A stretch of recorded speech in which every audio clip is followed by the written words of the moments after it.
Assalamualaikum warahmatullahi wabarakatuh. Perkenalkan, nama saya Eva Tayatul Putri. Di sini saya akan membacakan sedikit materi tentang upaya menemukan kurikulum pendidikan Islam yang ideal. Yang nomor 1, menggunakan strategi kurikulum yang tepat. Strategi yang dimaksud di sini adalah rencana serangkaian usaha untuk mencapai tujuan dalam hal perubahan kurikulum. Untuk mengubah kurikulum tersebut dapat diikuti sebagai berikut. Yang A, mengubah seluruh sistem pendidikan. Yang B, mengubah kurikulum tingkat lokal. Yang C, memberikan pendidikan in service dan pengembangan staf. Yang D, supervisi. Yang E, reorganisasi sekolah. Yang F, eksperimentasi dan penelitian. Yang nomor 2 yaitu menggunakan muatan materi iptek sesuai dengan tantangan zaman. Di era milenium baru ini, efek negatif dari globalisasi dan krisis lingkungan hidup harus dihadapi oleh agama yang notabene selalu mendidik ke arah perdamaian, keadilan, dan kesejahteraan hidup. Untuk menjawab berbagai tantangan perkembangan zaman, minimal ada 6 orientasi atau pendekatan dalam pengembangan kurikulum pendidikan Islam, meliputi 1. Pendekatan rasionalisme akademik. 2. Pendekatan pengembangan proses kognitif. 3. Pendekatan struktur pengetahuan. 4. Pendekatan teknologis.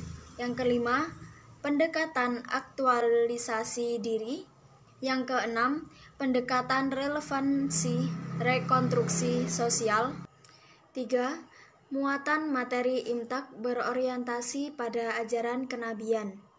Syaifuddin Sabda mengemukakan bahwa Al-Quran adalah kitab terbesar yang menjadi sumber filsafat pendidikan dan pengajaran bagi umat Islam.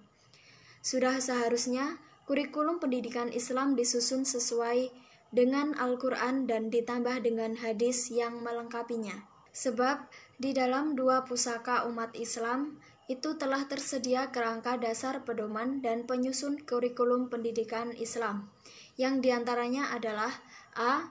Sesuai dengan Al-Quran bahwa yang menjadi kurikulum pendidikan Islam adalah tauhid dan harus dimantapkan dengan unsur pokok yang tidak dapat dirubah. Pemantapan kalimat tauhid sudah dimulai semenjak bayi dengan memperdengarkan azan dan iqomah seketika saat bayi itu dilahirkan.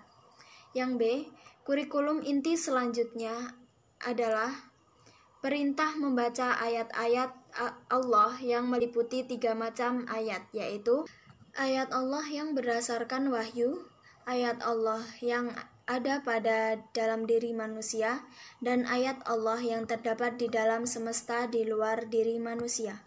Tujuan pendidikan Islam ialah mendidik generasi Islam agar sanggup memenuhi syarat-syarat penghidupan manusia sebagai yang tersimpul dalam kalam Allah, agar generasi dapat mencapai derajat yang lebih tinggi. Kurikulum pendidikan Islam akan dapat melahirkan generasi muslim yang tidak saja cerdas secara kognitif, namun juga alim dalam hal religius dan unggul dalam hal kepribadian, khususnya dalam etika pergaulan dalam kehidupan.